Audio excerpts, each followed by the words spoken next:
The head of the British Army, General Sir Nick Carter, has warned that the country's armed forces risk falling behind its potential enemies unless there is additional investment. There are different ways of trying to measure how a country prioritizes defense, but none of these is perfect. Let's start by looking at overall defense spending. Last month, the House of Commons Library carried out an analysis that looked at the real terms, i.e. inflation-adjusted, changes to defense spending. It found that between 2010 and 2015 the Ministry of Defence's, MOD, budget had fallen by £8 billion in real terms.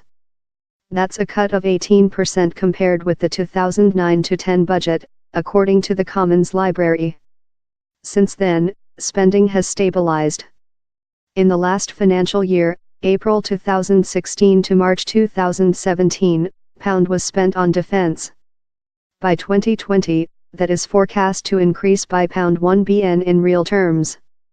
Being in a state of peace or war can influence the level of defense spending.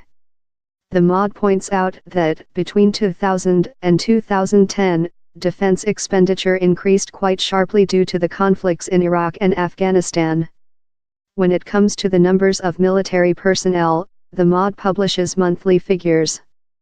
These show the size of the British Army has been steadily falling. Britain's armed forces are now at their smallest since the Napoleonic Wars. Professor Malcolm Chalmers, of defence think tank the Royal United Services Institute, RUSI, says the UK will need a different set of capabilities, which will involve additional costs, as the nature of international threats evolve. The UK will need to be flexible and agile, especially when it comes to cyber and information wars, he says. Thinking of fighting in terms of tank battles is not the nature of modern warfare. But adapting to these challenges will be capital intensive and will cost a lot of money.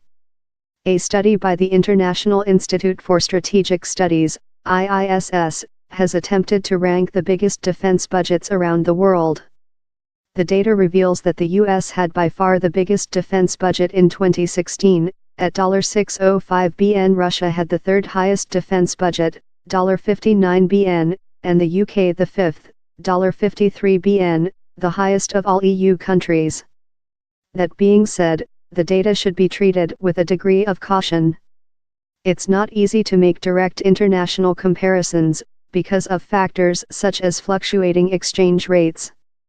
In fact, the IISS caveats its own research by saying the impact of currency fluctuation could be significant in some countries. There's also the question of how military expenditure should be defined. Another way of comparing countries is to look at the proportion of national income allocated to defense. This gives an indication of how important countries see defense against other competing demands, such as health and education. On this measure, the UK is one of the few NATO countries that meets the commitment to spend at least 2% of national income on defense. According to NATO, the UK's defense spending in 2017 was the equivalent of % of GDP. This makes the UK the third highest spending NATO member when it comes to defense expenditure, behind Greece, %, and the US, %. However, there has been previous criticism surrounding the methodology used to calculate these numbers, such as whether war pensions count as defense spending. This is a topic Newsbay Reality Check has previously examined. Read more from Reality Check. Send us your questions.